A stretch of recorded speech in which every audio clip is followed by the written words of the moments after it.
Morning, everybody. I'd like to welcome you to this meeting of the Licensing Committee.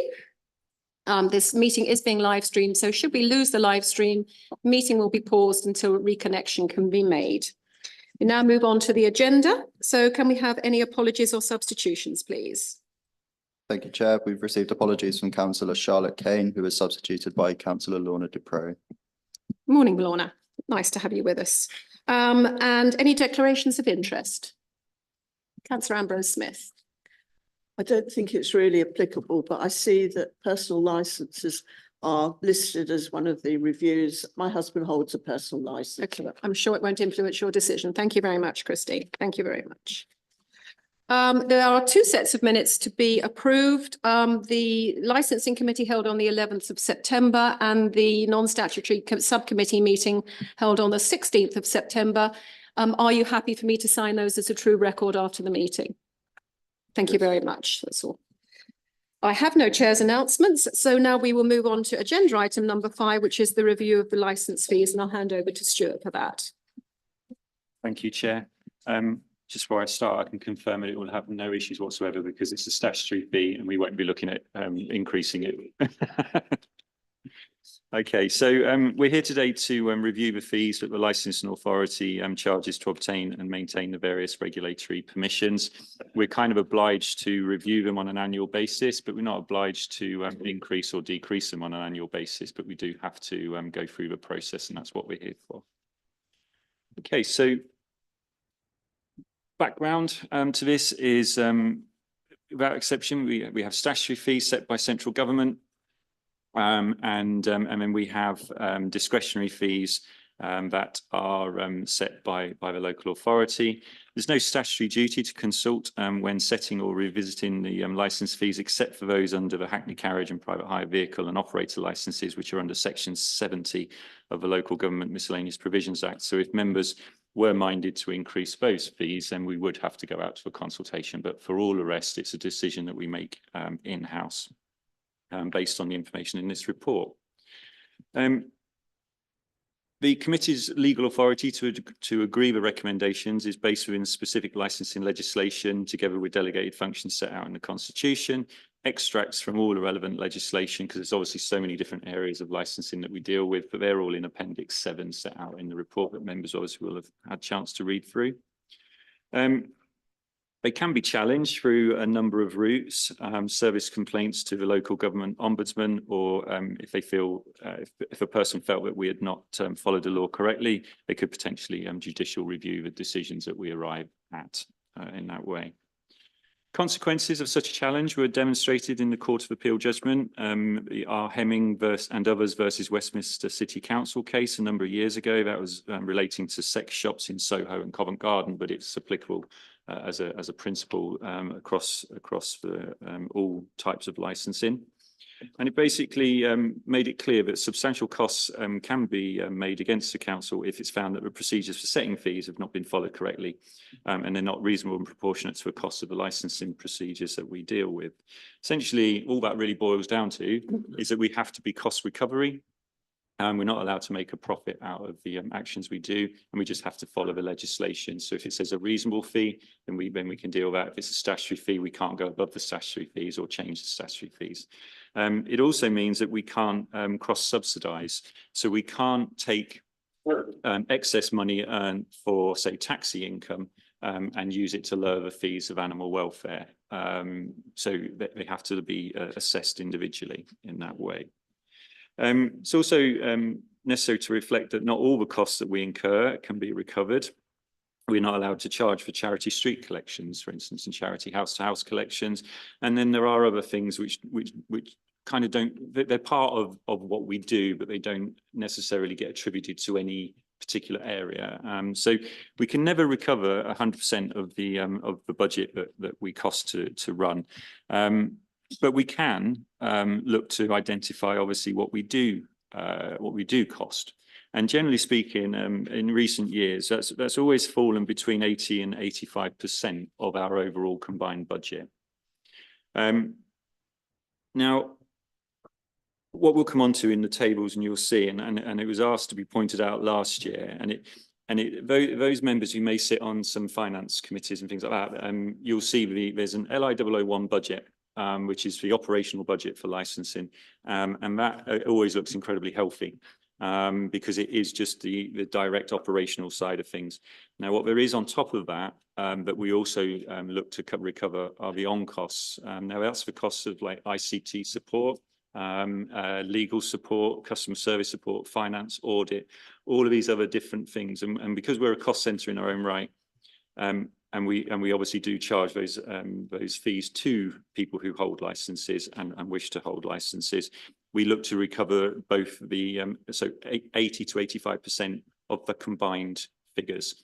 Okay, so that's why, as I say, if you just looked at the LI 001 in isolation, it would show either an underspend or obviously a lot of extra money coming in, and that's simply not the case. And I'll go on to explain. So to say, the licensing budget itself is direct costs, our wages and plates and things like that we have to buy in. And then the additional costs, as I say, are things like office accommodation and ICT support, legal support, etc. And we can recover all of that, or at least 80 to 85% of that, should I say.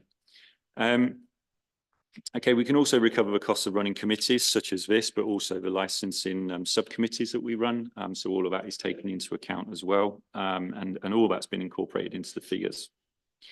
So, as I say, we can never recover all of it. We do look to recover 80 to 85%. Table 1 shows a running 3-year period, because we do, if you look at things in an isolated year, you can get obviously artificial results, really. So we tend to sort of look at a 3-year rolling period. And you'll see in table 1 how the different percentages of the time that we approximately take in the different areas of licensing. So down the side, for instance, breeding, which is breeding of dogs, and that's 5.96 in 21-22, dropped down to 1.84 in 23-24. The other thing to point out is a lot of these full year figures are going to be 23 to 24. Because obviously we're only partway through the 24-25, and it also makes it complicated because then we're looking to set things from 25 to 26. So there's a lot of different variables which are applicable here. But as I say, so in this last period, we actually approximately, and there's no exact science, but the work we've done suggests that actually we were running about 87% in this last year, which then over the 3-year rolling period is about 83%. So we're in that kind of area that we expect to be in for the work that we're recovering, albeit all the different areas fluctuate. And one of those you'll notice, if we point to taxes obviously was 36% of our time in 21-22. And it's increased to 52% in 23-24. I alluded to this on previous committees where the number of checks and things like that we have to do have increased. Also in that period, we had a number of appeals to deal with. And although the court takes care of some of those costs and we can't incur those, or recover those, but there are officer time involved in doing that sort of work. So that, along with the expansion, and that will, again, I'll allude to that on the following tables, has seen an increase in the amount of time spent on taxes. So as I say, the database is a live database. It's very difficult to to get a fix of things because you can look one day and and it'll be a completely different figure to the following day.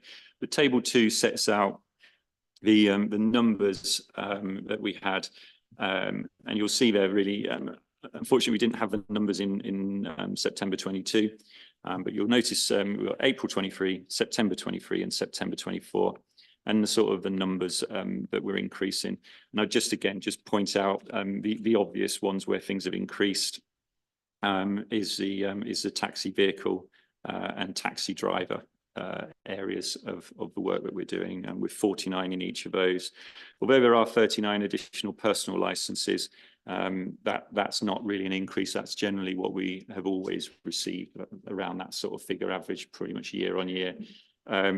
Receiving 49 new taxi vehicles and 49 new taxi drivers is unusual, and that's part of this trend that we're seeing where, as I've said before, a number of companies have come to us and are expanding their fleet with us, to the point where 26 in each of those categories came in 1 week in September, late August, ready so they could get the licenses in time to start the new school contracts with the new school term. So, you know, that's where it is. And we're seeing that continue. But as you can see, in you know, not even quite 2 years, we've gone from managing 1,975 live records at any given time to now 2,333, and I think that's already up to about 2,000. It's about another 40 or 50 on top of that since I wrote the report. So you know, we are expanding in certain areas, and generally that is taxi licensing. So moving on to paragraph 4.5, table 3 shows the cost of running the authority and the income received for the last 3-year period. And as that says in the italics underneath, that is the joint cost of the LI001 budget and the on costs in those years. And in the income. So again, 21-22, we recovered 67%, 22-23, 68%, and 23-24, we're recovering 77%. So, you know, obviously we're going in the right direction. You know, I think is the thing to take from that. Obviously, we're not isolated in local government, as you know, from all what's going on in the outside world. Costs are going up, you know, routinely, and you can see that in those figures where our expenditure since 21-22 has gone up from 268,000 to 326,000. So it's you know, various reasons for that. So we come to sort of looking at the budget side, and the proposed budget for running the service for the current 24-25 period is 363,934. So that's made up of 244 of the LI001 code plus 119 of the corporate on costs. And allocated income to the end of September is approximately 156,000. So that's positive. It's reflective of that additional work entering the department. Provides cost recovery figure of roughly 302,000 if we're looking at around 83% recovery. We won't know whether that should be 83% or whether it should be 80% or 85% until we do the end of year figures on that. But if we base it on that rough figure of 83%, the early indicators are that we are going to recover costs again for this period. The proposed budget for 25-26 has not yet been set. Officers consider that figure is likely to be set around 370, 375. And the reason it hasn't been set, obviously, the budget process is going at the moment. We're having meetings with finance at the moment. But as you know from our last meeting here, when obviously Liz retired and licensing moved across to legal services, at the moment, what we're looking at is what the implications of that are on wages and who we recharge back to and things like that. So once all of that has been ironed out, the budget will be set. But we don't expect the budget to be a great deal higher than it has been for this current year, due to those changes in recharging, etc. Okay, but I put down there 370 to 375, and I think I can't see it being more than that. It might be slightly less, but we'll come back to you and let you know once it's all been set. So to say, as well as the move to legal services, you know, the government's autumn budget statement and general inflationary factors obviously will have an impact, and the NI changes and things like that, they do come through to us in the budget. So just something to be mindful of. Okay, table 4 shows the income received in each area of licensing in the last full accounting year of 23-24. Against the budget for that same period. And I've tried, again, picking up on comments made last year, I've tried to put the arrows in to give an idea for members of where we are in the different areas. So there are 3 main areas showing significant differences between cost recovery figure and actual income received. The Gambling Act 2005 is one of those. We're not recovering the full costs in that area, but we are already at the maximums that we're allowed to charge under the statutory regulations, so we can't increase those. We just have to accept that loss. Pavement licensing fees are also statutory. This panel, this committee, should I say, set those at the maximums that are permitted, because again, that is a maximum.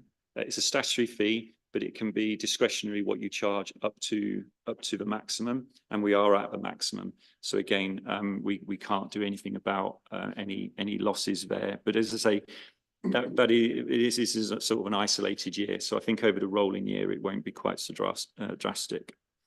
And then the other one that is showing obviously to be lower is the taxi driver fees.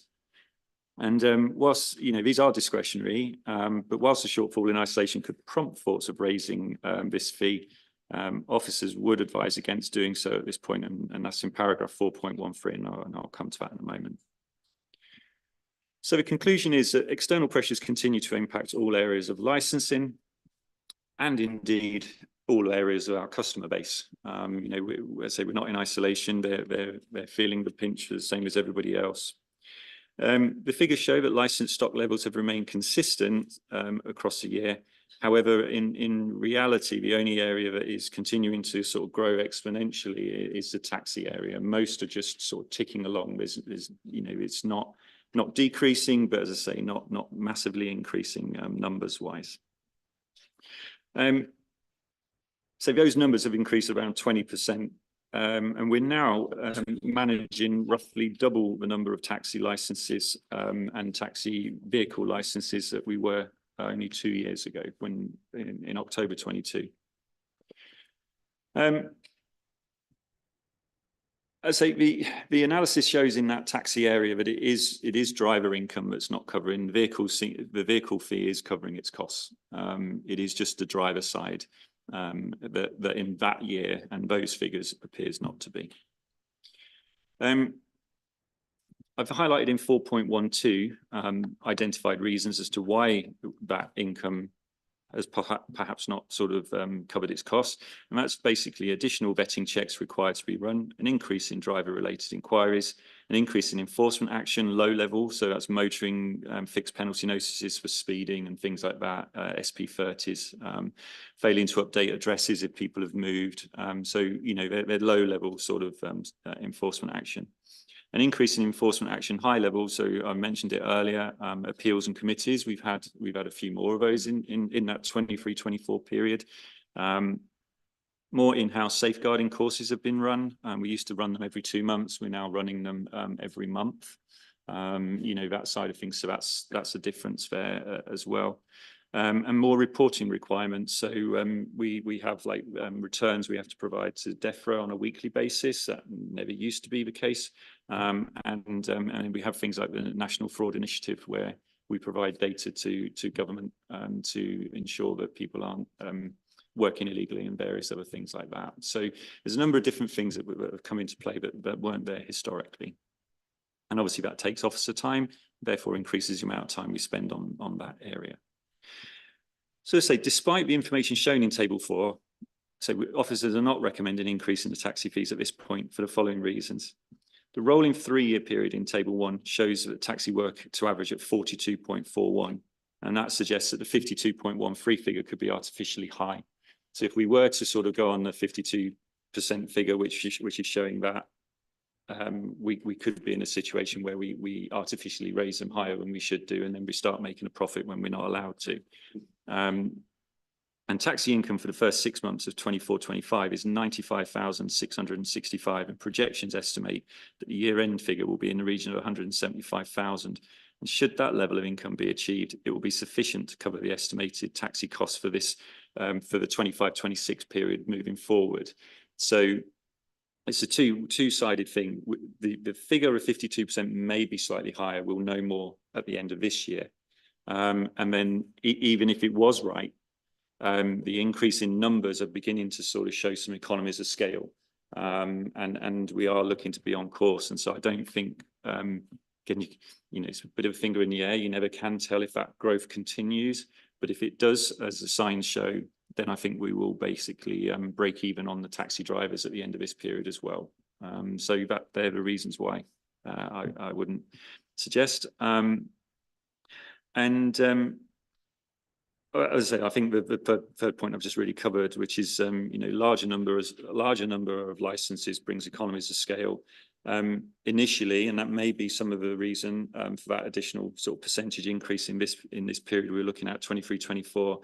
is that when you start expanding, it can create additional pressures and workload at that point until things become embedded in and new more efficient procedures come to pass, and that won't be continued. So there's a lot of kind of uncertainty when you're future predicting on things, but certainly the signs show in my mind that we should be covering our costs on taxi licensing by the end of the year, and that deficit you saw in table 4 is a bit of a singular blip that can be recovered over time.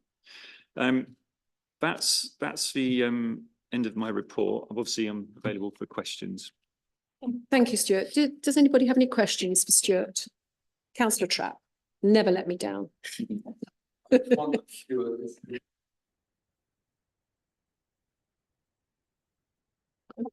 I just wondered if you had the same arithmetic teacher as the chair, who always prides herself on her numeracy. But table 1, table 2, the top line increase decrease should be plus 25. Page 14, table 1, table 2. It's plus 15, isn't it, Council? Yes. Yes. My apologies. And I think the 147 is incorrect as well. Just. Yeah, it would be because of. No, it was before. No, it actually should be 158, I think. Anyway, but also thank you very much for your report. And I think it works well. Does we've had a number of non-statutory meetings. Does that include in the costing here? Yes, Councillor. So you're right. As I alluded to in the taxi side, we have had a number of non-statutory subcommittees, and we've had some statutory subcommittees, and those committee fees are recoverable. Obviously, the statutory fees side of things is recoverable from the statutory fees, and the non-statutory subcommittees for taxes and street trading, things like that, will come out of the fees which we incur, which we charge in that area. So that was one of the things we pointed out, where we did have a couple of taxi refusals and appeals that we had to deal with. And as I say, the court will award costs in some of those cases. And so for that side, but that's from the point when like the appeal's lodged or the prosecution is taken forward. To get to that point, you've already had the hearing, you've already perhaps interviewed, you've done other things which incur costs to the authority. So we take all of that into account.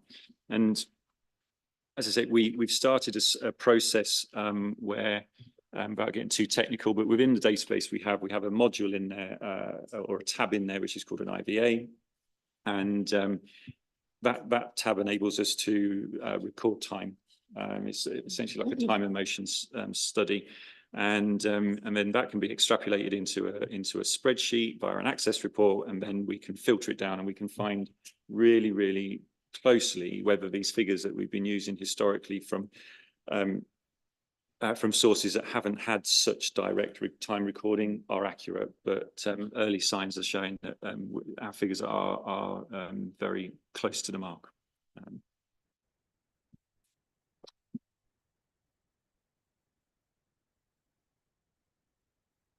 Yes, thank you, Chair. 2 questions from me. First one's, I think, a point of clarification. 412 on page 16. It says a number of identified reasons why driver income fell short, and then you look at what those bullet points are, and they're all extra actions, more actions. So can they understand that those actions create additional work and therefore more expenditure? So therefore, should it actually say identified reasons why driver income recovery fell short, as opposed to income per se?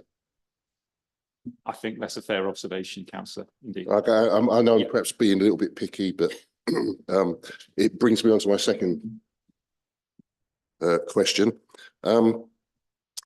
Most of the items there in that bullet point listing 412 appear to be actions that you, or rather the licensing department, have chosen to take, other than an increase in driver related inquiries. Yeah, so most of the additional work is where you've either got to, through regulation or legislation, what have you, or you've chosen to, do extra work, because it's needed. There's no problem there. I'm thinking just about the second bullet point, an increase in driver-related inquiries. What we've seen in the planning department is that pre-planning advice has been set up now as a separate activity, and there is a fee for that. At what point would the increase in driver-related inquiries need to grow to before you might consider, if you're allowed to, set up a fee for, answering people who are making inquiries, like a pre-application advice, for example? No, I completely understand that, and I know a number of authorities do have pre-app advice within the licensing arena. We toyed with the idea back in the day for licensing act applications, and the economics of it didn't work. It was the way that you had to separate the duties with such a small team. It would have meant buying in additional resource, and then the incomes that you could have generated wouldn't have covered the cost of that additional resource. For these, most of the related inquiries we're having are to do with existing license holders. It might be they've got a query about their renewal, a query about their DVLA license or something like that. They're not necessarily new people coming in without any idea whatsoever. It's just it's just a small increase in that. So there's a part of me saying, I think it's a valid point to potentially look at if it continues and we get a lot more, and we can sort of separate it out and say, well, actually, we're not going to sort of spread those costs generically across the whole of taxes. They are specific to those people, and we will set a fee for them. It would probably be easier in taxi licensing to do that than within licensing acts, because licensing act is very much statutory controlled, whereas taxi side of things is discretionary, and how we go about doing what we do. We have the law to follow, but a lot more of it is discretionary. So I think at this point, I would say that the type of related inquiries we're getting wouldn't lend itself to that, but perhaps, if we start getting a lot, as I say, of new ones where we are spending larger amounts of time, let's say, to sort of almost coach somebody through getting a license, which isn't the case at the moment, then we could look at doing that for sure. Thank you. Do we have any further? Oh, Councillor Inskip. Before I continue, I just wonder whether it'd be possible for all members to actually take part in this meeting rather than consult diaries and their telephones. The officer has spent a lot of time putting this report together and a lot of work, and I think it is a courtesy that we all pay attention to what the officer and the other members are saying. Thank you very much. Yeah, so whilst we're being picky, I thought I'd go, I wasn't going to say it, but on just going back to table 2. So I think it would actually be useful just to have a percentage column at the end there, because I think the first thing you do is you look at the big numbers, but actually, and the third biggest number is personal, but actually the increase there is pretty small. So I think a percentage column would be useful just to. It's a valid point, Councillor, and I did have in brackets the percentage increase initially when I drafted the report. My concern with doing that was that for some of the other smaller areas of licensing, the percentage increase looked incredibly healthy. It's a two-way thing almost. On one side it looks like, well, that's not very good, and then on the other hand you look at something where if you had one and you get another one, it's gone up 100%, but you've only got one, and you think, oh, we're getting a lot of growth in that area, and you're thinking, actually, you've got one. So I completely understand your point, and I say I did have it in, and then I thought it might sort of provide optimism when perhaps there's not optimism justified in that way. But if that's the opinion of councillors, they'd like to see that, I can certainly make sure that's in next time round. I completely get your point as well, Mark, but it's, as you say, if 1 + 1 suddenly looks like 100%, you think, well, that's thriving, and it's actually, it completely skews the figure. Maybe it's something we could put for consideration. Any other thoughts on this about putting the percentages in?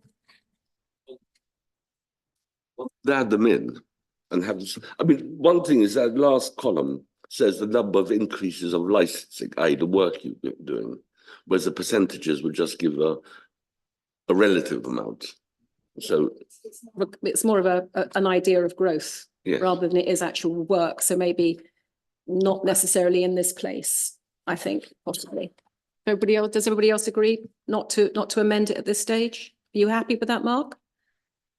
Yeah, I'm okay. Yeah. Make the point. but yeah. I think we'll just leave it as it is for the moment, I think anyway, certainly. So again, Chair, I'm Yeah. open to like, there's a couple of things into this report that I put in as a result of feedback from Yeah. last year. Certainly around the issue about why the budget seems as if we're talking about only recovering 76%, but when you actually look at the LI 001, it's achieving perhaps 130%. Yeah. So there have been things put in there, but if there are things that you feel are going to be useful moving forward, then let me know even outside of this committee, and we can look. Okay, well, I'm completely open-minded to it. I mean, do we want to try it or trial it, or what do you want to do? I mean, you brought it up, Mark. What would you like to do? Well, I'm not going to, it's not going to be I think it would be nice to have, Yes. but I'm happy to leave it at the discretion of Stuart to decide whether or not. We can have it as an option and then Yes. see how we like it. Yeah. And then if we don't like it, we can always take it out, I suppose, but we can trial it and see how it goes. Any other questions for Stuart? Councillor Dupre? Thank you. It is possible to do two things at once, indeed to multitask. And I listen, and I listen better for Yeah, it. but that is as maybe, but we are being live streamed and it does give a difficult impression to people that are taking the trouble to watch this meeting. It kind of gives the impression that you're not paying attention. I'm Well- sure you were paying attention, but that's how it appears. It is a mistaken impression, and I wish to make that point. It is, as usual, an excellent report from Stuart. I do think it would be helpful to have the percentages. I don't want to rehash, the argument of the last 5 minutes, but there's no point. Lots of people doing their own arithmetic when one person can do it for everybody. The question I was going to ask was about the increase in the taxi licensing numbers, and I seem to recall from a previous meeting that was not so much about an increase in the volume of the trade per se, as of firms choosing to register with East Cambridgeshire rather than elsewhere. Is that still the position, or is it a growth in demand and custom and everything that's driving this? Well, look, I suppose it's a bit of both, depending on which way you interpret it. We do have this large company that I've mentioned previously coming into our area. They continue to expand. When I was presenting, I mentioned how we had 26 drivers, 26 vehicles in that last week of August. Well, that was roughly 50-50 between one of our existing operators in this area and the new company who came over in October 2022. So we're seeing growth, and that growth is largely coming from school special education need contracts. It is not coming from, say the old-fashioned kind of trade, let's say. We are noticing that in the last 2 years, the number of Hackney carriages that we have was always floating, like the first sort of 7 or 8 years of me being here. It pretty much stuck at around 122 Hackney carriages. Now they're the ones you can sit on the ranks and you can flag them down, and they operate in our area with roof lights and the white plates. They're the Hackneys. Now that number's down from 120 to around 94. But by comparison, when we had 121 of those, we only had 37 private hire vehicles at that time. We now have 200 plus private hire vehicles and growing. By contrast, so it's almost 10 times, not quite, but it won't be long before we're 10 times the number of private hire vehicles and a 25% reduction in Hackneys. Now, we're not in isolation there. That's a trend, that's a trend across the country because of the nature of where the work is. It's a sad fact, I think, that, as town and city centres, sort of become more deserted and people haven't got the need to go to the shops because there's no shops to go to, then you don't need a Hackney standing outside the shops to get those people to and from. Now, and that, as we know, is a modern world in that way. So they still have their purpose, but I think, we will see a continued decline in the number of Hackneys in the district. I don't see them disappearing entirely. But I do see, that we could probably lose, maybe another 10 or so% before it stabilizes. But I can see that we'll continue to see expansion within the special education needs arena. That certainly the full expansion that we were hoping for fell at the 11th hurdle due to purely financial. It was purely down to the fact that at the moment we haven't got economies of scale. So if you've got 2,000-3,000 vehicles and drivers, you will be able to offer it at a much lower price than if you've only got 300 like we do at the moment. But that's not to say that it's gone away entirely. Work is still ongoing on that. But at this point in time, I think we're going to see just a gradual increasing in numbers from both our homegrown operators. It's probably a bad term because they're all licensed in our area, but the ones who were traditionally established in our area, and then the new ones coming into our area, we'll see a continued sort of growth in both areas, I believe. Thank you, Stuart. Councillor Ambrose Smith. Listening to what you were saying, I suppose it's impossible to break down the figures to see if more use is being taken up by people arriving in Ely by train, for instance. You know, there's a lot of emphasis on leave your car at home, you know, but we are where we are with that. It's, I suppose, you know, if taxis are sitting in Market Street or at the station, it's all the same, isn't it? Yeah, I think sort of, you know, moving away from the fee side, because our fees go towards the establishment of official taxi ranks and the administration stroke enforcement of what dealing with the taxi trade as a whole. The rank at the station is actually dealt with by the train company, and the trade pay a lot of money directly to the train company to use that station rank. So that doesn't impact our fees. Obviously, if we go up there and do enforcement action and deal with the administration of those drivers who work from there, that will come out and can be accounted for in our fees. But no, none of our policies are really affecting where the trade goes and what they choose to do. You know, we're not that powerful. We're not that big a deal, if you see what I mean. It's more all the other economical factors that are involved, and you know, and I dare say, you know, like with myself and my wife, where we live, we've had more doctor's appointments via Teams than going. So a lot of ways are changing where people are not needing to get a taxi to get them to a doctor's appointment. In some cases, a doctor will come to them if they're vulnerable, or as I say, technology is taking over. And, you know, where we'll be in 5-10 years time, you know, who knows? You know, we've already seen driverless vehicles being put into Milton Keynes and things like that. So, you know, I'd like to see them try and navigate some of the roads around here. You know, but these are things, and these are things which we always are obviously happy to, you know, to react to, you know, in the best way we can. Thank you, Stuart. Do we have any further questions for Stuart? In which case, then we can move to the debate. Who would like to start? Don't let me down, John. Come on. Well, just to say, it's very good. Mike. It's the usual very good comprehensive report, and I think we should just approve it. Or are we recommending for approval or what? We are being asked to vote on this. Does anybody have anything they want to say in terms of the recommendations? In which case, then I will move to the vote. I will take them as 2.1, 2.2 and 2.3. Are we happy? Has anyone actually seconded or put forward? I don't think we need to do that. I think we can just move straight to the vote. If we do, Do we I'll be need- happy to second it. Oh, in which case then Councillor Trapp has proposed, Councillor Horgan has seconded. And are we happy for me to take them as in one block as 2.1, 2.1, 2.2 and 2.3? All those in favour? It's unanimous. And now we move to agenda item number 6, excuse me. Agenda item number 6, the Mobile Homes Act policy and fees. Back to you, Stuart. Sorry, Chair. It's Oh, it's Karen. will be- Sorry, Karen, beg your pardon. Karen, over to you.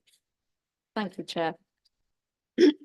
Caravan site licensing has been around for many years, since 1960, the first act with respect to caravan sites and Control of Development Act allowed local authorities to license caravan sites. But there wasn't really much else within that legislation that allowed us to act or enforce. So Mobile Homes Act came in 2013, and that really sort of provided more protection for residents on mobile home sites. And these are the sort of the sites which are classed as relevant protected sites. So these are your traditional, you know, your park home sites that you see, but it can include gypsy and traveller sites that aren't owned by the local authority, and it can include smaller sites, but it doesn't include holiday park sites. So the 2013 Act really allowed local authorities to also charge fees for new site applications for site licence transfers. The ability to charge an annual fee for inspections, annual inspections, but also to refuse licence transfers, to enforce compliance notices, undertake emergency works. So it was really to sort of develop more protections for residents. As part of the Act, local authorities, if they are going to charge fees, they have to publish a fees policy. And this previously in East Cambridgeshire was done in 2014 when the legislation first came through. So it has been really several years since we undertook a detailed review of our fees and charges for this area of licensing. Fee setting must be fair and consistent and consider various factors in the local authority administering the licensing process. But it's very clear the guidance, we can't use any sort of enforcement actions in deciding and setting our fees. So that has to be separate. So it's really just a administration process in setting the fees or undertaking initially a new application, but also the annual inspections. And we do undertake annual inspections of our 10 large protected relevant sites. Yeah, the inspections really involve looking at the roads, the footpaths, the lighting, the spacing standards to make sure new units haven't been put onto the site without us knowing or moved around, and therefore the space standards are a lot narrower than the standards required.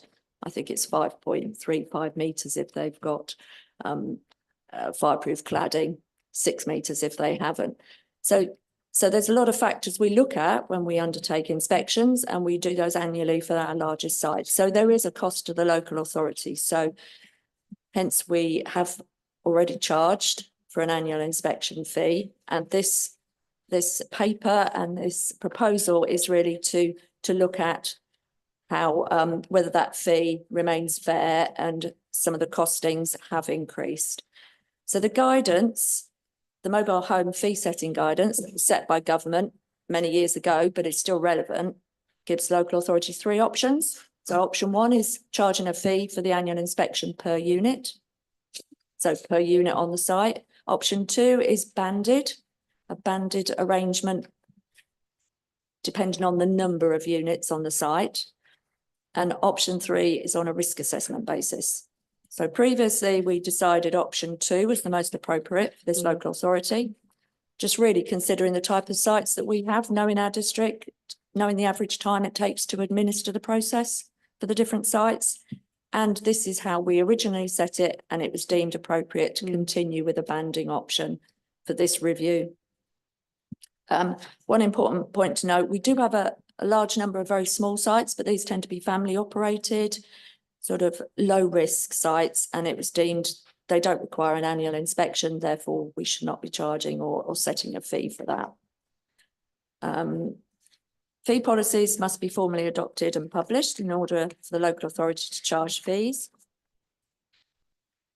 And an annual consideration of the surpluses or deficits will be undertaken from now on, and changes introduced in the following year if required. If a more substantial change to the fee policy is required, then a further report will be brought to committee at a later date. So I'm happy to take any questions. Thank you, Karen. Oh, Councillor Ambrose Smith, hand was up so quick. None of this is connected in any way where caravans, motorhomes and things are used purely as a storage facility. You know, people don't stay in them while they're there. They're literally overwintered there and then in and out and so on. Yeah, it's just residential sites, so that means people living on the site, yeah. Good old, sorry, I can't speak this Thank morning. you, Chair. Need some Um, water. How long does a park have to be closed to be classed as a holiday park?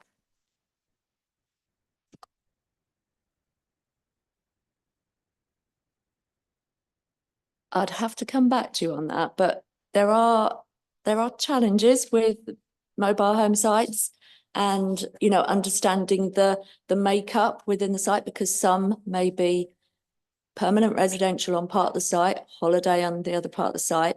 And that's judgments that officers have to make, you know, understanding what the planning history as well is very important, because you can't give a caravan site license to a site that hasn't got planning permission for a caravan site license or for a caravan site. So there's many elements of discussion with planning and understanding what those restrictions may be. So I think we would have to be guided by what the planning for that site said, whether we would deem it requiring a caravan site license. Councillor Trapp. Would the answer to Councillor Goodel's question be, it depends on how long the stay is? So one could be open the whole year round, but if there's only 2 or 3 week occupancy for each individual, for each group booking. Again, that would be a planning definition as to whether it's a holiday site or a permanent residential. And I think the challenges for planning is monitoring how long those people are staying. Any other questions? Oh, Councillor Inskip, sorry, it's looking in the wrong direction. Yeah, so I just wanted to go back to understanding what we should be doing in terms of reviewing this policy, because if I understand correctly, we created the policy in 2014. We've agreed fee increases in subsequent years, but we've not done that. We've not done have we done the analysis in those previous years to see whether we're over or under recovering our costs? No, we hadn't done it in previous years, but we wanted to set the current cost to this local authority looking at officer time, because you know, the dedicated officer time to undertake these annual inspections needed a review from previous. So the proposal is to set the fees under the current costs to my officers in undertaking the role, and then from then on to undertake an annual review of how much that may have changed, either increased or decreased. Yeah, yes. Because I've just been reading the government guidance on that, and that is, yeah, they recommend we do that every year. It's similar to what we've just done with the other fees. So it sounds like we should really have been doing that ever since we adopted that policy in 2014. So we're correcting that now, but it sounds like that's something that sort of slipped by the wayside in the. I would also like to point out that the fees were particularly low previously. So the potential for a surplus was very low. But the guidance is clear that we shouldn't either have a surplus or an under recovery. So we need to be trying to recover our costs. Yeah. So in a sense where we weren't open to challenge from the let's say the people we were charging the fees to, but potentially by under recovering, we're putting an additional cost on residents. Any other questions for Karen before we move to the debate? I'd just like to know, so how many of these sites do we have in East Cambs, give or take? Well, we have 10 large 10 large. protected sites, which are the park homes that you Yes, traditionally yeah. think, but there's about 60 licensed sites. Wow. But as I said, most of those are small run family Yes. units or sites that are too small to warrant Oh, right. any regular inspections. No, perfect. Thank you very much. Does anybody want to kick this debate off?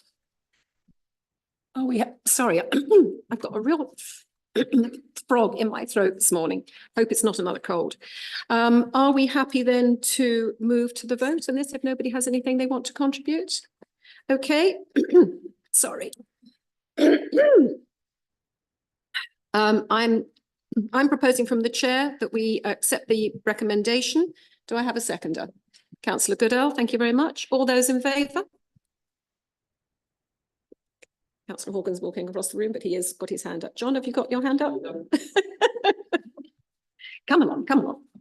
Okay, now we move to, I think it's the senior licensing officers update. Bless your buttons. Thank you, Keith.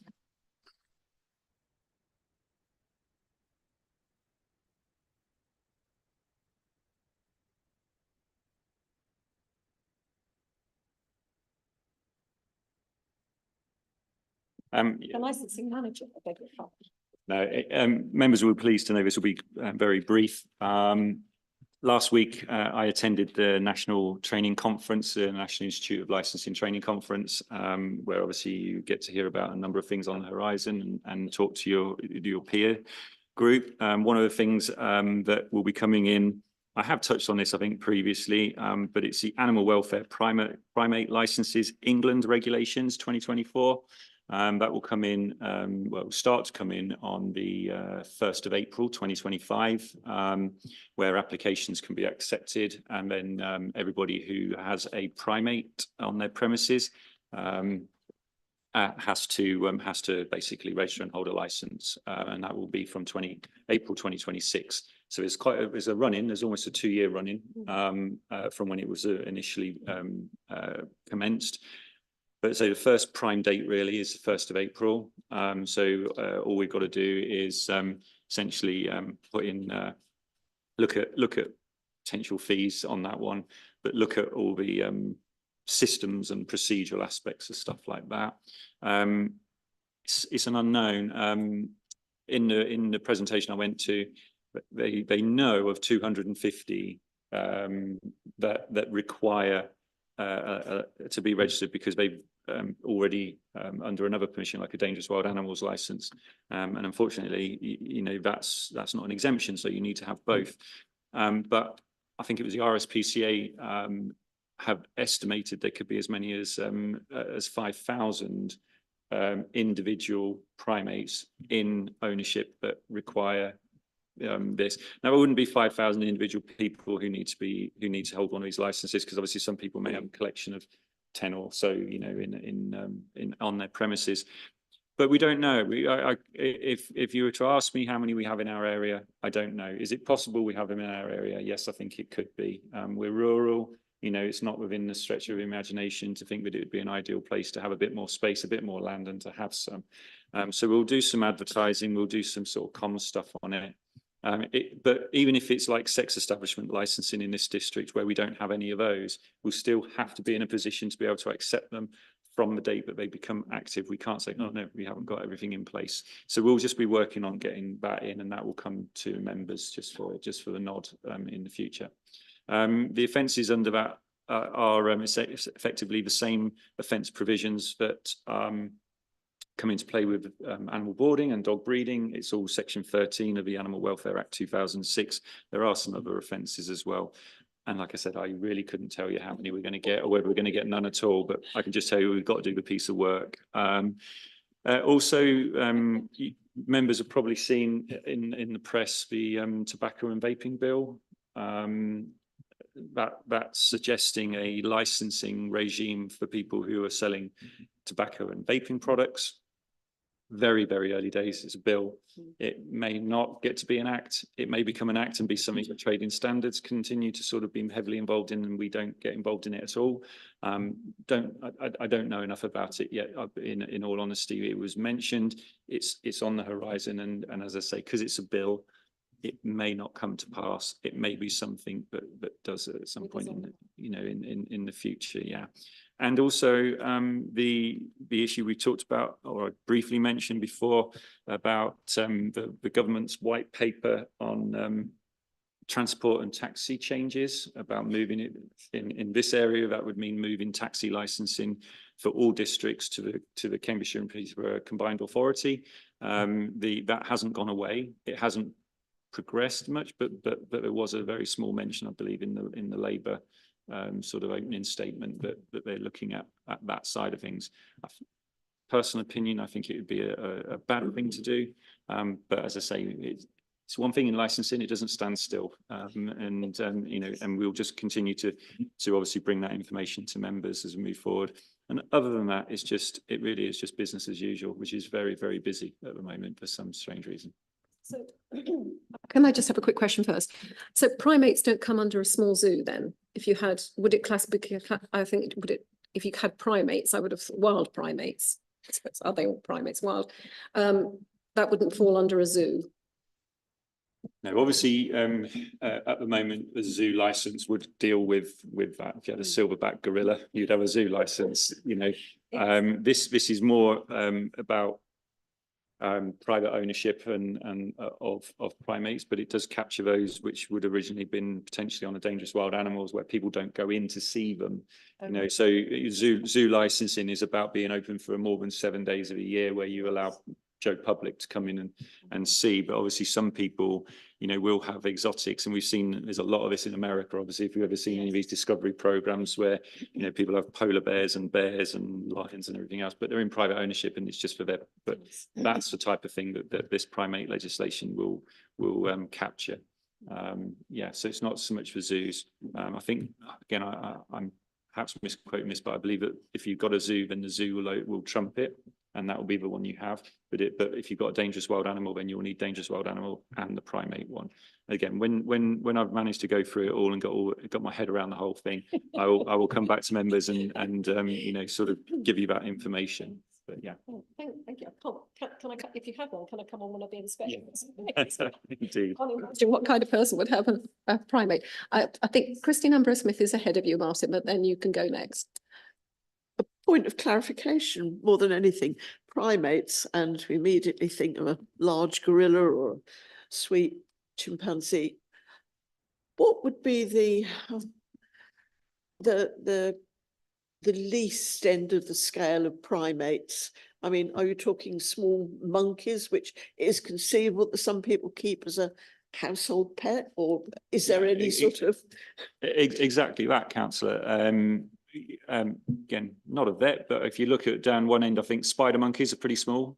That sort of end, and capuchins and things like that, they're down that end. And as I said already, you kind of got like your big gorillas and apes and that at the other end. You know, but you know, we all obviously know back in the day when Michael Jackson had Bubbles, whatever it was, you know, that sort of thing. It's people will have those sort of small, like those small monkeys or small primates in that way, and this will capture. It will capture sort of the whole spectrum, you know, in that way. Animal testing, which is a difficult subject. I was thinking sort of places like Babraham and whatnots, they're covered by different legislation. Indeed, yeah. So that will be just like within the 2018 regulations of animal welfare, which deals with boarding and breeding and pet shops and things like that. There are exemptions, and there are exemptions within this legislation. That's one of them. Just one for the legal eagles and anyone listening online. We are talking about non-human primates. Yes, we are, councillor. Sorry. Should have probably made that clear. Although mindful of being streamed, that there was some interesting photos as part of the presentation we saw as to whether certain people fell into that category. Councillor Askew. Yeah, so I'm going to move away from primates. This is the question. My question relates to something that was actually in the licensing service report that went to operational services. So there was a target to have a service. I'll read out what it says, and I hope you can shed a bit more light on it. So there was a service request module to be populated to ensure compliance with the enforcement audit that was, I think, supposed to be in place by the end of September, and it's now in January. So I guess two questions is what is that, and how does that relate to the enforcement audit, and what's the consequences of it being sort of a few months late? Yeah. So I mentioned just a moment ago about the fact we've populated this IVA tab. Okay, so Uniform, the database we have, has a licensing module, a planning module, and then within those, there's a service request module. And that generally is used to record non-application based inquiry complaints, really, and that sort of stuff. And it just needs to have the various fields within it populated. And what it will enable us to do is provide better statistical data on the number of complaints in which area that they're in. And if they go anywhere, it will be the starting point of that process. Now, whilst we don't have that in place, we do have things in place to ensure that we're responding to complaints within 72 hours. In most cases, it's 24 hours, but we certainly do it within 72 hours. We have that track from the first written notification that comes into us, and obviously then it goes through there potentially all the way through to, you know, to a legal issue. So we are still doing that. So the implications of it, so we're not failing by not having it, but what the audit inspection kind of looked at was saying, it could be better. It could be better, clearer, and somebody else could pick up and run with it rather than it being perhaps on somebody's PC rather than in a central point linked. Because the other thing is that the service request module can link back. So if it is relating to somebody who holds a license or it's related back to a premises, then it enables the information to be seen at a glance rather than thinking, I need to go off to this location, or, you know, so you know, it's definitely a better way. Populating the IVA tab was part of that process. It enables us to record visits and inspections and things like that better on that. So that part of it has happened. That will also feed into next year's fees review, because as I say, now every single transaction, every single phone call, emails, things like that, we can put in action against that as email sent. It took 5 minutes. And all of those 5 minutes will add up, and we can filter it out and run various sort of reports and SQL codes and all that stuff, which I don't understand, but our IT people do, and then they provide that coding to me, and then I just run the report. But effectively, that's what the two bits do. Now, the part of the delay was purely resource, and we've gone through a lot of changes this year. But the other part of it was actually expertise in that area. So I went off site and went to some other authorities that were using that service request module and how they had populated it, so that when we set it up, it, you know, will be fit for purpose and will work. But, you know, it's something where obviously, you know, we're licensing. Systems admin is something that we've taken on. It's not something we did historically, you know, and there's quite a bit involved in doing it. And unfortunately, sometimes the day job takes over the desirables, you know, the essentials become, you know, more important. But it is on schedule, and it will certainly be done by the end. So when you see on the Operational Services Committee, it will be saying that it's done. Thanks. Is that Mark? Yeah. Anybody have any other questions for Stuart based on his report, the licensing manager's report? Right, okay, so we now move to agenda item number 8, which is the forward agenda. At the moment, I believe we have no future business or no business coming forward in December, Stuart? That's correct, Chair. There will be no requirement for December's meeting if Chair. Yep, I'm quite happy if people want to put a cross through that in their diary. They can ink it out. It is also possible that January's won't be Yep. required, but I would suggest if we kept that in for now, Yes, we'll let you yeah, know, because obviously I'm going to work on the primate side of things, and then, you know, that will enable us perhaps to do January and March to get it in by Yes, April if it's perfect. Okay, perfect. In which case then at 11:05, I will bring this meeting to a close. Thank you very much for coming, everybody.